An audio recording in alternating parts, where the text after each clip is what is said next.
esu čia su Almantu Karečka ir keliais nariais iš Mirage Jazz Orchestra iš Latvijos.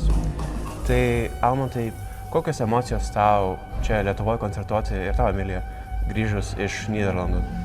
Visų pirma, Klaipėdoje aš užaugau. 15 metų atvažiavau čia į Klaipėdos Stasio Šimkaus konservatoriją ir čia prasidėjo mano muziko kelias. Ir kai aš išvažiavau į Nyderlandus, esu ganėtinai nemažai ten. Ir iš tikrųjų galiu pasakyti, aš kai grįžtu čia, aš visą laiką matau džiaugsmą, pavyzdžiui, į kurpius. Visi groja, džiaugiasi.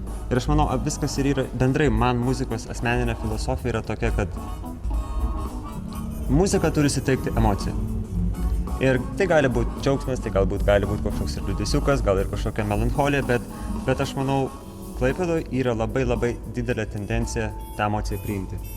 Tai vat aš taip jaučiuosi grįžęs į Lietuvą, kad nesvarbu, kokią emociją norėčiau perteikti, žmonės jie priims. Ir sakau, gal ir net nuėjęs į mažą kažkokį restoraną, galbūt į mažą kažkokį bariuką, bet visi groja ir visi džiaugiasi. Tai aš taip jaučiuosi grįžęs. Aš jaučiuosi labai gerai grįžus, toks keistas jausmas, net labiau jaudinos negu, nežinau, Amsterdame dainuoti, nes tu matai pažįstamus veidus ir tai labai liečia, nes tai yra tavo šaknis, kurių tu labai pasilgsti, kai tu esi ten Nyderlanduose ir aš labai laukiu kažkada čia grįžti ir parvežti viską, ko geriausio, ką ten mes matom ir gaunam.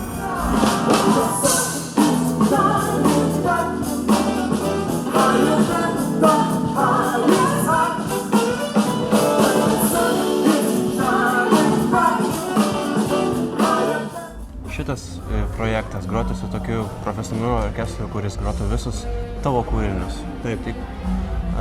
Ar sakytum, kad šis projektas buvo tavo svajonė?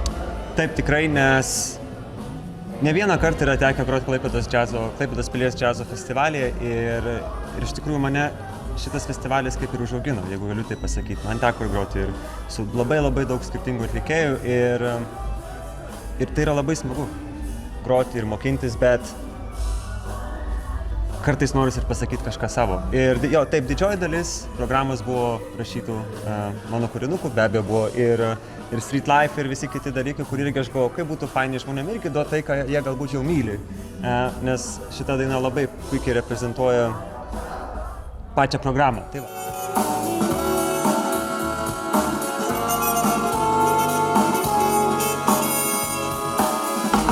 Kaip tu vertini Almanto aranžuotes? Almanto kūrybą kartu vertinu labai įdomiai, nes mums tai irgi buvo toks žygis į priekį, groti kažką, tai ką žmogus yra sukūręs pats ir labai nuostabios aranžuotės ir melodijas ir aišku pats dalykas, kas visiems orkestre patinka, ne tik tais man, bet ką mes visi buvom sužavėti, yra Almanto trimito grojimas. Fantastika. Taip skamba, kad galėtų su juo groti ir repetuoti kiekvieną dieną po 10 valandų. Tikrai. Ir labai malonu, kad mes gavom tokią galimybę čia būti festivalį ir groti kažką naujo mums. Ir už tą labai dėkui Almantui. Dėkui festivaliui, kad mus pakvietė.